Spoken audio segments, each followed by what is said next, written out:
Metro' news গুৱাহাটীলৈ আপোনাক স্বাগতম। মই মহেশ কলিতা আৰু আজি অসমত নিৰ্বাচনৰ ফলাফল ঘোষণা হ'ল। এই নিৰ্বাচনৰ ফলাফলে অসমত কংগ্ৰেছক ধূলিচ্ছাত কৰিলে আৰু তাৰ বিপৰীতে ভাৰতীয় জনতা পাৰ্টীয়ে অভূতপূৰ্ব বিজয় সাব্যস্ত কৰিলে। কংগ্ৰেছ ধূলিত পৰিণত হোৱাৰ অন্যতম কাৰণ কি? কংগ্ৰেছ কিয় আজি অসমত একেবাৰে নিশ্চিহ্ন হৈ পৰিল?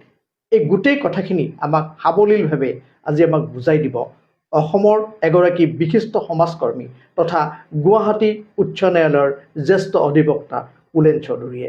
পুলেন চৌধুৰী ডাঙৰীয়া, মেট্ৰ' নিউজ গুৱাহাটীলৈ আপোনাক স্বাগতম জনাইছোঁ। ধন্যবাদ মেট্ৰ' নিউজ। চাওক, আজি কংগ্ৰেছৰ বিফলতা আমি এই বিধানসভা ইলেকশ্যনত দেখিলোঁ বা বিধানসভা ইলেকশ্যনৰ কিছুদিন আগলৈকেও আমি যিটো প্ৰত্যক্ষ কৰিছোঁ, ইয়াৰ কেইবাটাও বিষয়বস্তু বা আমি যদি কমনলি ভাবোঁ যে কংগ্ৰেছৰ এই যে ধূলিচ্ছাত তথা অগ্ৰগতি যে নহ'ল, ইয়াৰ মূল কাৰণ হৈছে তেওঁলোকৰ ৰণনীতি, তেওঁলোকৰ ইউনিটি। আপুনি যদি চাই তেওঁলোকৰ ৰণনীতি কেতিয়া আজি কংগ্ৰেছৰ লগত যিখিনি অন্য দল আছিলে, যিটো মহাজোঁট গঠন হৈছিলে, সেই গঠনটো কেতিয়া হৈছে যে নমিনেশ্যনৰ দুদিন আগত। দ্বিতীয় কথা, তেওঁলোকৰ যদি আজি কিছু বছৰ আগত চাই, মই ভাবোঁ আজিৰ পৰা যোৱা 8 বছৰমান আগৰ পৰাই কংগ্ৰেছক আমাৰ ভাৰতীয় জনতা পাৰ্টীৰ আমাৰ মাননীয় মুখ্যমন্ত্ৰী হেমন্ত বিশ্ব শৰ্মাই কেতিয়াবাই তেওঁলোকক ধূলিচ্ছাত কৰিলে, অকল ইলেকশ্যনৰ সময়তে নহয়। কাৰণ কিয় চাওক, আমি যিখিনি নিউজত দেখিছোঁ বা প্ৰেক্টিকেলি হৈছে, তেওঁলোকৰ কিছুদিনৰ আগত ভূপেন বৰা আছিলে তেওঁলোকৰ প্ৰেচিডেণ্ট, আৰু ভূপেন বৰাই প্ৰেচিডেণ্টৰ নেতৃত্বত যোৱা 5 বছৰ অসমত কংগ্ৰেছৰ নেতৃত্ব দিছিলে। আপোনালোকে চাইছে বা আমি প্ৰত্যক্ষ কৰিছোঁ যোৱা লোকসভাত ৰিজাল্ট কি হ'ল।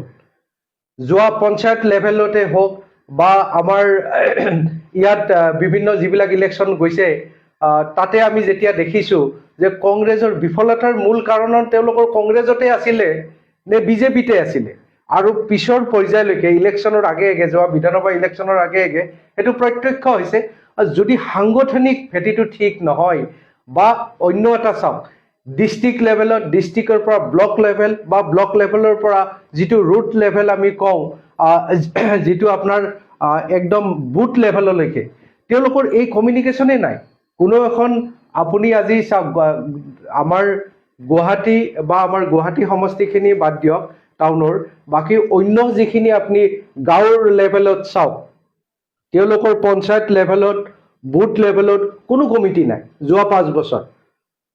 আৰু আজি যেতিয়া গৌৰৱ গগৈ চাৰ্জ ল'লে প্ৰেচিডেণ্ট হিচাপে অসম প্ৰদেশ কমিটিৰ, কিছু সময় পালে আমি নকওঁ গৌৰৱ গগৈ বহুত জোৰদাৰ বা বহুত সবলভাৱে নেতৃত্ব দিছিলে, কিন্তু তেওঁৰ নেতৃত্ব হাৰ্ডলি আমি দেখিছোঁ 4-5 মাহে লৈছে।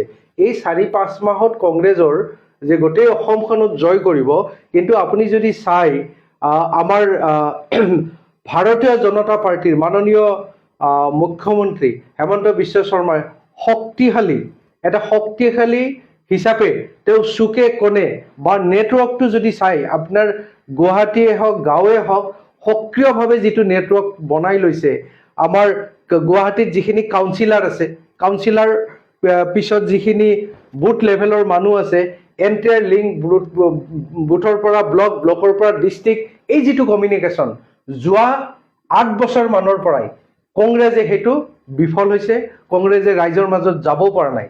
আৰু মূল কাৰণটো চাওক, আজি কংগ্ৰেছক কিয় ভোট দিব? যোৱা তৰুণ গগৈ চৰকাৰৰ দিনৰ পিছৰ পৰাই যেতিয়া আমাৰ ইয়াত বিজেপি চৰকাৰ আহিলে, আপুনি যদি চাই টেকনিকেলিয়ে চাওক, ডেভেলপমেণ্টটো চাওক বা উন্নয়নমূলক গোটেই কামখিনি এটা এনেকুৱা ফ্ৰী কৰাপশ্যনৰ ফালৰ পৰা আমাৰ কৰাপশ্যন ফ্ৰীৰ নিচিনাই আগবাঢ়িছে। মই কোৱা নাই কৰাপশ্যন বন্ধ হৈছে, কিন্তু মই এইটো ক'ব বিচাৰিছোঁ, এখন নিকা আমাৰ অসম ষ্টেটত এখন নিকা হিচাপে আগবাঢ়িছে, ডেভেলপমেণ্ট হৈছে। আজি গুৱাহাটীত চাওক, আৰু বানপানী হৈছে হ'লেও ব্ৰিজে হওক, ৰাস্তা ঘাট হওক, আৰু প্ৰতিটো সমষ্টিতে যদি যায় বিভিন্ন ধৰণৰ অফিচ, আজি DC অফিচ, আপুনি নলবাৰীত যাওক, মোৰ হোম ডিষ্ট্ৰিক্ট নলবাৰী, তাতে ব্লক অফিচ ইমান ধুনীয়া বনাইছে, কনফাৰেন্স হল বনাইছে, ৰাস্তা ঘাট বনাইছে, ব্ৰিজ বনাইছে, কমিউনিকেশ্যনৰ গোটেই সুবিধা বনাইছে, যিখিনি বিজেপি চৰকাৰৰ দিনত, আৰু বিশেষকৈ মই কওঁ আমাৰ মাননীয় মুখ্যমন্ত্ৰী, আমাৰ যোৱা চৰকাৰৰ মুখ্যমন্ত্ৰী হেমন্ত বিশ্ব শৰ্মাৰ দিনত যিখিনি উন্নয়নমূলক কাম কৰিছে, আৰু ডিলিমিটেশ্যন, আপুনি এইটো ডিনাই কৰিব নোৱাৰে, ডিলিমিটেশ্যন এটা মেইন ফেক্টৰ হৈছে। কাৰণ ডিলিমিটেশ্যন হোৱাৰ পিছত মানুহখিনি যেতিয়া ভোট বিভাজনটো হৈছে আৰু একচেটিয়া হিচাপে বিশেষভাৱে গোটেই অসমৰ ৰাইজে জানে ডিলিমিটেশ্যনটো এটা মাইল পষ্ট হিচাপে বিজেপিত কাম কৰিছে, এইটো আমি ডিনাই কৰিব নোৱাৰোঁ। আৰু শক্তিশালী যিখিনি নেতৃত্ব আমাৰ চিফ মিনিষ্টাৰৰ পৰা বাকী যিখিনি বুথ লেভেললৈকে এই কমিউনিকেশ্যনৰ যিখিনি সক্ৰিয়ভাৱে তেওঁলোকে ৰাইজৰ মাজত যাব পাৰিছে, আৰু বিশেষকৈ আঁচনিটো আমি ক'বই লাগিব। পুলক চলি ডাঙৰীয়া, মই কিছু ৰখাব লাগিব আপোনাক। মই এটা কথা আপোনাৰ পৰা জানিব বিচাৰিছোঁ যে আপুনি ইতিমধ্যে উল্লেখ কৰিছে যে কংগ্ৰেছৰ যি সাংগঠনিক যিটো ভেটি, তাৰ বিপৰীতে বিজেপিৰ যি শক্তিশালী সাংগঠনিক ভেটি, বিজেপিৰ আমি যদি কওঁ খুব তৃণমূল পৰ্যায়ৰ পৰা একেবাৰে শীৰ্ষ পৰ্যায়লৈ যিসকল নেতাক বা তৃণমূল কৰ্মীসকলক ধৰি ৰখাৰ যিটো প্ৰচেষ্টা, তাৰ বিপৰীতে কংগ্ৰেছৰ যি মানে অৱস্থা আপুনি ক'লে, ইতিমধ্যে ক'লে, গতিকে এই গোটেই ক্ষেত্ৰত সাংগঠনিক ভিত্তিৰ ক্ষেত্ৰত আপুনি কি ক'ব? তেওঁলোকৰ চাওক, সাংগঠনিক ভিত্তি বুলি বস্তু নাই। তেওঁলোকৰ খোৱা খামৰা, কোনে চিফ মিনিষ্টাৰ হ'ব, কোনে কি পদ ল'ব, খালি ৰাজীৱ ভৱনত কাজিয়াৰ আমি বহুবাৰ নিউজ পাইছোঁ, আৰু কোনে নেতৃত্ব কাক কোনে দিব, কোনো পৰিচালনা নাই। আপুনি বিজেপিৰ ক্ষেত্ৰত এটা চাওক, এটা সুপৰিচালনা আছে। যদি কোনোবাই এজন প্ৰেচিডেণ্টে কৈছে সেইটো মানি লৈছে, কিন্তু কংগ্ৰেছত যদি আজি গৌৰৱ গগৈ কোনোবাই কৈছে, কালি ভূপেন বৰাই কিবা এটা কৈছিলে, কালি প্ৰদ্যুৎ বৰদলৈ কিবা এটা কৰিছিলে, এখন মিটিঙত তেওঁলোকৰ বিয়াৰ আলোচনা হৈছিলে, এইটো নিজত ফকাছ হৈছে। এই যিখিনি তেওঁলোকৰ গঠনমূলক, ৰাইজৰ মাজত যাবই নোৱাৰিলে, তেওঁলোকে এটা ৰুমত মিটিং কৰি কাজিয়া কৰে, পিছদিনা সেইটো মিডিয়াত পাব্লিচিটি কৰে। আৰু কংগ্ৰেছৰ লগত যিখিনি অন্যান্য দল আছিলে, তেওঁলোকে খালি মিডিয়াৰ মাজতে থাকিলে, পাব্লিকৰ মাজত যাব নোৱাৰে। আপুনি যদি আজি চুকে কোণে গলিয়ে কয় যে কোনোবা নেতা উন্নয়নমূলক কাম লৈ বা কথা লৈ ক'ৰবাত মিটিং লৈ যোৱা 5 বছৰত, এই বিধানসভাৰ ইলেকশ্যনৰ আগে আগে যোৱা 5 বছৰত কোনোবা গাঁৱত গৈছিলে নেকি, কোনোবা গলিয়ে গলিয়ে মানুহৰ ওচৰত গৈছিলে নেকি? মই ডাঠি দি ক'ব পাৰোঁ, কোনো যোৱা নাই। তেওঁলোকে খালি ৰাজীৱ ভৱনত আৰু মানৱেন্দ্ৰ কমপ্লেক্সত মিটিং কৰিব, আৰু মিডিয়াৰ মাজত ইটো সিটো কৈ, আৰু তেওঁলোকে ভাবিছিলে যে মই এইটো নকওঁ, জুবিন গাৰ্গৰ প্ৰসংগ এটা আনিছোঁ এইকাৰণে, কাৰণ তেওঁলোকে ভাবিছিলে জুবিন গাৰ্গৰ কথা লৈ আহিব। আৰু মানুহৰ উন্নয়ন এটা বিষয় বেলেগ বস্তু, আইনী প্ৰক্ৰিয়াৰ মাজত চলা জুবিন গাৰ্গৰ যুঁজখন এখন বেলেগ বস্তু। সেইটো যদি ভোটৰ কাৰণে যদি ব্যৱহাৰ কৰিম বুলি আমাৰ কংগ্ৰেছে ভাবিছিলে, সেইকাৰণে এই ধৰণৰ ফলাফল মানুহৰ মাজত যাব লাগিব। তেওঁলোকে মিডিয়াৰ মাজত থাকিলে, মানুহৰ মাজত আমি যোৱা 5 বছৰ ধৰি যোৱা আমি দেখাই নাছিলোঁ। আপুনি চাওক, নমিনেশ্যনৰ 2 দিন আগত 2জন ডাঙৰ নেতা কংগ্ৰেছৰ বিজেপিত জইন কৰিছে। যিবিলাক কংগ্ৰেছৰ হৰ্তা-কৰ্তা আছিলে, তেওঁলোকে আইন প্ৰণয়নকাৰী আছিলে। আৰু কিছুদিন আগত আজি গৌৰৱ গগৈৰ প্ৰসংগ, আজি যিটো গোটেই আমি নিউজ পেপাৰে যিটো এটা আমি শুনি আছিলোঁ যে এইটো পাকিস্তানৰ লগত লিংক, তো এনেকুৱা এটা প্ৰসংগ। আপুনি কৈ থকাৰ মাজতে মই কিছু অন্য মানে এটা দৰকাৰী প্ৰশ্ন আপোনাৰ পৰা জানিব বিচাৰিছোঁ। আপুনি উল্লেখ কৰিছেই যে কংগ্ৰেছৰ যিসকল নীতি নিৰ্ধাৰণকাৰী, অসম প্ৰদেশ কংগ্ৰেছৰ যিসকল নীতি নিৰ্ধাৰণকাৰী আছিলে, যিসকলক লৈ কংগ্ৰেছে এই নিৰ্বাচনটো, বিগত নিৰ্বাচনটো তেওঁলোকে বৈতৰণি পাৰ হ'ম বুলি ভাবিছিলে, অৰ্থাৎ মই ক'ব বিচাৰিছোঁ যে প্ৰদ্যুৎ বৰদলৈ, ভূপেন বৰা আদিৰ নিচিনা যিসকল থিংক টেংক, প্ৰকৃততে থিংক টেংক বুলি কৈছোঁ, প্ৰদ্যুৎ বৰদলৈ, ভূপেন বৰা এনেকৈ লেখীয়া যিসকল নেতা আছে, এই নেতাসকলক প্ৰকৃততে বিজেপিয়ে যেতিয়া লৈ আহি পেলাই এক প্ৰকাৰ এনেকুৱা কৰিলে নেকি যে তেওঁলোকৰ যি নীতি নিৰ্ধাৰণ কৰা যিটো ক্ষমতা, তেওঁলোকৰ একজেক্টলি আমি যদি ক'ব খোজোঁ, তেওঁলোকৰ যিটো চোল, তেওঁলোকৰ মাইণ্ড, এই গোটেইখিনি আচলতে কেপচাৰ কৰি ল'লে নেকি? একজেক্টলি এইটোৱে হৈছে যোৱা বিধানসভাত যে কংগ্ৰেছৰ যে হাৰ মূৰ ভাঙি দিয়াৰ নিচিনা এটা কথা যে কয় মানুহে, এইটোৱে হৈছে কাৰণ কংগ্ৰেছৰ নীতি নাই। যদি কাৰোবাক প্ৰলোভন দি এটা অনুষ্ঠানৰ পৰা যদি প্ৰলোভন দি তেওঁৰ মুৰব্বীজনক লৈ আহিব পাৰে, সেইটো অন্য পলিটিকেল নেতাৰ এইটো এটা ক্ৰেডিট, কাৰণ তেওঁলোকে চম্ভালিব পৰা নাই। আৰু সেইকাৰণে আজি বিজয় যে ধ্বজা উৰাইছে, এইটোৱে মূল কাৰণ। কংগ্ৰেছৰ তেওঁলোকৰ ইউনিটিয়ে নাই। কোনে ক'ত কি কৰিব, কোনে কি কৰিব, কোনে কাৰ লগত আছে।